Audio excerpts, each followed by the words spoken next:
నెలల తరబడి ఎన్ని మందులు వాడినా మీ మోకాల నొప్పులు తగ్గట్లేదా? ప్రాణ పెయిన్ క్లినిక్ లో అత్యాధునిక చికిత్స.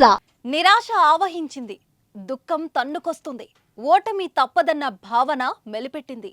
ఒకటా రెండా దశాబ్దాల కాలంగా అందినట్టే అందుతూ చేజారుతున్న ఐసీసీ ట్రోఫీ ఎట్టకేలకు భారత్ సొంతమైంది. గత ఏడాది కాలంలో 3 సార్లు ఐసీసీ టోర్నీలో ఫైనల్ వరకు వెళ్లిన అన్నిసార్లు నిరాశ ఎదురైంది. నిరుడు స్వదేశంలో జరిగిన వన్డే ప్రపంచ కప్ లో చేతుల దాకా వచ్చిన ట్రోఫీని కంగారులు పట్టుకుపోతుంటే అభిమానుల హృదయాలు ముక్కలయ్యాయి.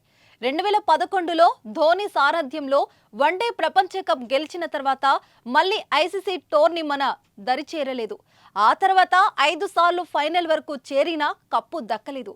కానీ ఈసారి బిర్జీ టౌన్ గడ్డ మీద మాత్రం 140 కోట్ల అభిమానుల కల నెరవేరింది. కోట్లాది అభిమానుల సుదీర్ఘ నిరీక్షణకు తెరదించుతూ 2007 ఏళ్ల తర్వాత అంటే 17 ఏళ్ల తర్వాత T20 ప్రపంచ కప్ను భారత్ ముద్దాడింది.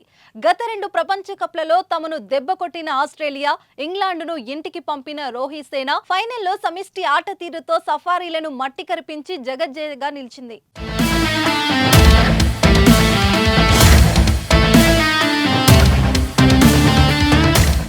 భారత్ చిరకాల కల నెరవేరింది. అందినట్లే అంది చేజారుతూ వస్తున్న ప్రపంచ కప్ ఎట్టకేలకు మన చెంతకు చేరింది. శనివారం ఆఖరి వరకు ఉత్కంఠ భరితంగా సాగిన T20 ప్రపంచ కప్లో టీమిండియా 7 పరుగుల తేడాతో దక్షిణాఫ్రికాపై చిరస్మరణీయ విజయం సాధించింది. తొలుత విరాట్ కోహ్లీ 59 బంతుల్లో 6 ఫోర్లు 2 సిక్స్లతో 76 పరుగులు చేయగా, అక్షర్ పటేల్ 31 బంతుల్లో ఓ 4, 4 సిక్స్లతో 47 పరుగులు చేశాడు. బ్యాటింగ్తో భారత్ తొలుత 20 ఓవర్లలో 7 వికెట్లు కోల్పోయి 176 స్కోర్ చేసింది. మహారాజ్, నోకియా 2 వికెట్లు తీశారు. ఆ తర్వాత లక్ష్య ఛేదనకు దిగిన దక్షిణాఫ్రికా 20 ఓవర్లలో 8 వికెట్లు కోల్పోయి 169 స్కోర్ చేసింది.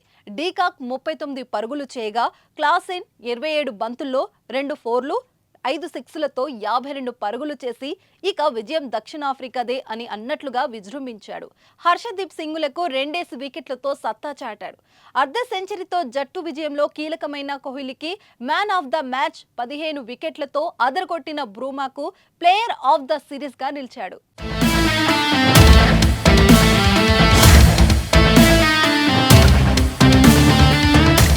తొలుత టాస్ గెలిచిన భారత్ బ్యాటింగ్ ఎంచుకున్నది.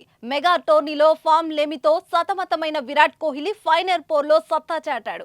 జాన్సన్ వేసిన ఇన్నింగ్స్ లో తొలి ఓవర్లలో 3 ఫ్లోర్లు బాది తన ఉద్దేశం ఏంటో చెప్పకనే చెప్పాడు. అయితే బౌలింగ్ మార్పుగా వచ్చిన లెఫ్ట్ ఆర్మ్ స్పిన్నర్ గా కేశవ్ మహారాజ్ టీమిండియాను ఆదిలోనే దెబ్బ కొట్టాడు. వరుసగా 2 ఫోర్లతో జోరు మీద కనిపించిన కెప్టెన్ రోహిత్ శర్మతో పాటు వికెట్ కీపర్ బ్యాటర్ పంతును వెంటనే అవుట్ చేసి సఫారీ శిబిరంలో ఆనందం నింపాడు.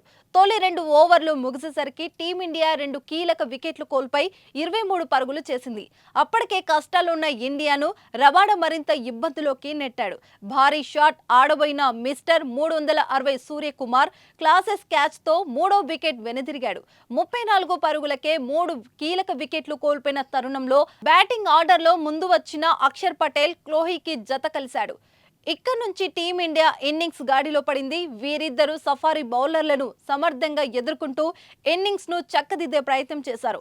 ఓవైపు సహచరులు నిష్క్రమించిన కోహ్లీ పరిమితి కనబరిచాడు. ఇన్నింగ్స్ గాడిలో పడి ఊపందుకుంటున్న తరుణంలో అనవసర పరుగు కోసం ప్రయత్నించిన అక్షర్ కీపర్ డీకా డైరెక్ట్ త్రోతో భారంగా పెవిలియన్ కు వెళ్లాడు. దీంతో 4వ వికెట్ కు 72 పరుగుల భాగస్వామ్యానికి బ్రేక్ పడింది. టీమిండియా 7 వికెట్లకు 176 పరుగుల వద్ద ఇన్నింగ్స్ కు పడింది. దీంతో T20 కప్ ను భారత్ తన ఖాతాలో వేసుకుంది.